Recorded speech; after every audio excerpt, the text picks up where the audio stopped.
Hey everyone, and welcome back to another World of Warcraft Legion video. So, could Legion save World of Warcraft? World of Warcraft sub-numbers have been declining since Cataclysm, and hell, even if you look at search trends, you see that same decline in interest be reflected.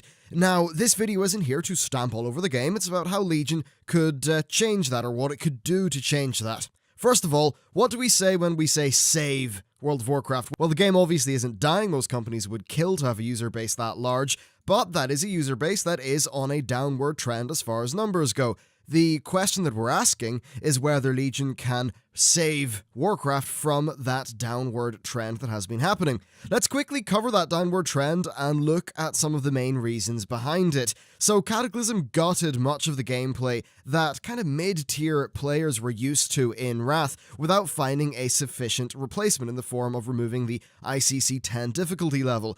They then had a chunky enough content route, which led into an expansion, with MoP, that had a very divisive theme that many players indeed bounced off. This led to sub-numbers falling massively. However, in spite of people's initial reactions to Mists, it actually did manage to retain players pretty decently with its patch cycle, until the content drought of Siege of Orgrimmar, which led to more players leaving the game, and then we had Warlords, which had a massive subscriber uptick due to its initially strong theme and well-executed marketing, but its patch content was very lacking, and players responded by leaving in droves. Design changes aside, I think that the larger reasons for the game's falling subscriber numbers are easily identifiable. They misjudged how much players would like the aesthetic of somewhere that they would be spending 2+ years in, and then they followed that up with not really delivering much content.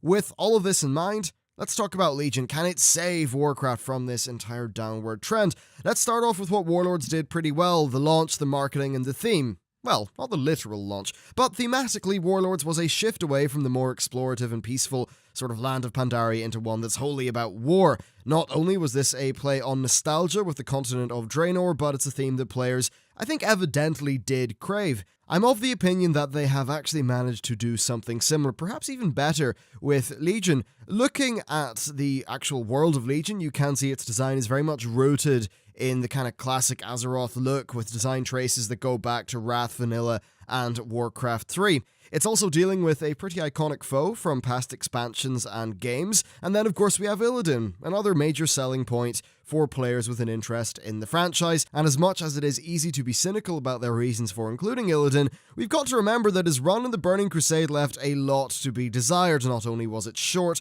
but it was also partially character breaking. Broad strokes, you can see that Legion has quite a few strong hooks. It's got a classic Blizzard world, that's paired with enemies and heroes that probably will resonate with players. The markings of another Warlords of Draenor style launch success are there. However, it is going to be an uphill battle after their handling of Warlords of Draenor, as I can see people reasonably having a perspective of fool me once, shame on you, fool me twice, shame on me, when it comes to Blizzard and their support for their games.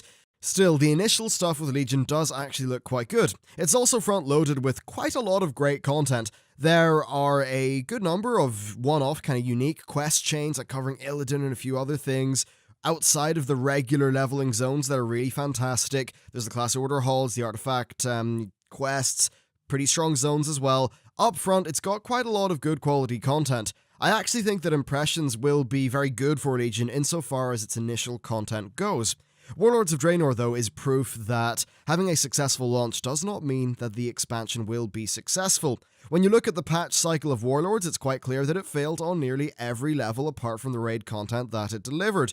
For players who want to log in every day and chip away at character progression, and, if they weren't raiding, it was a case of LFR, do the same 6 quests into Nan Jungle, or do those dungeons they'd already been doing for 8 months prior to patch 6.2.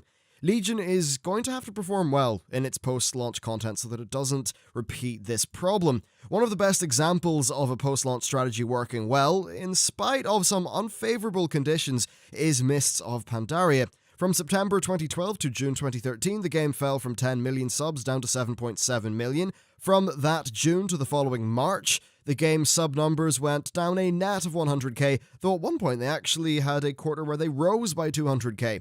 Now, this period of stability and a little bit of growth, well, not net, but, it did pretty well, comes off the back of patch 5.2 and includes the release of patch 5.3 and 5.4. Simply put, there was content there for players to engage with, and by the time the content droughts happened, they had added enough content to the expansion to give it longevity, unlike Warlords, which entered a content drought with a comparatively small amount of patch content.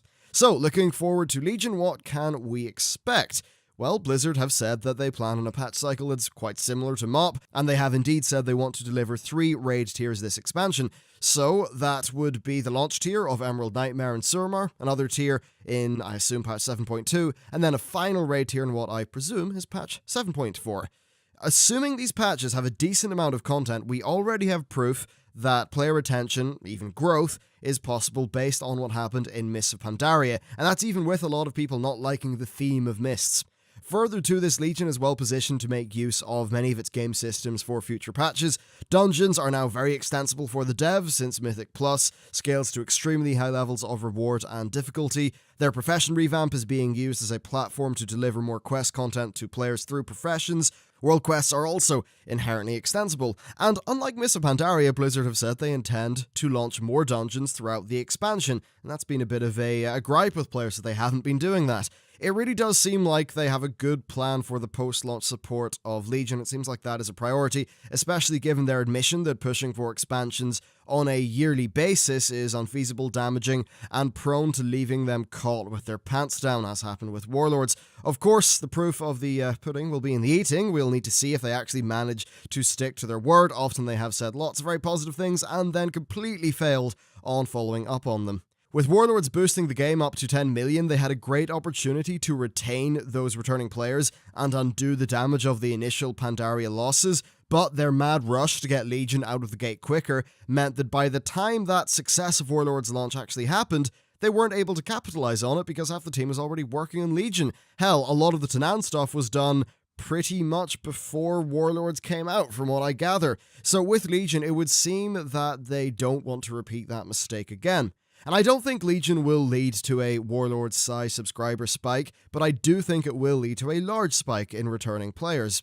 Assuming the expansion doesn't fall prey to the initial fall-off of Mists, which I don't think it will, and avoids a Warlords of Draenor-like content drought, which the developers have said it won't, I can see Legion leaving World of Warcraft with a subscriber base that's a bit larger, less cyclical, and more healthy than it currently is. There are a few devil's advocate positions that I should probably bring up here. First of all, the MMO market is pretty much in a downturn, as is interest in Warcraft the MMO and Warcraft the IP.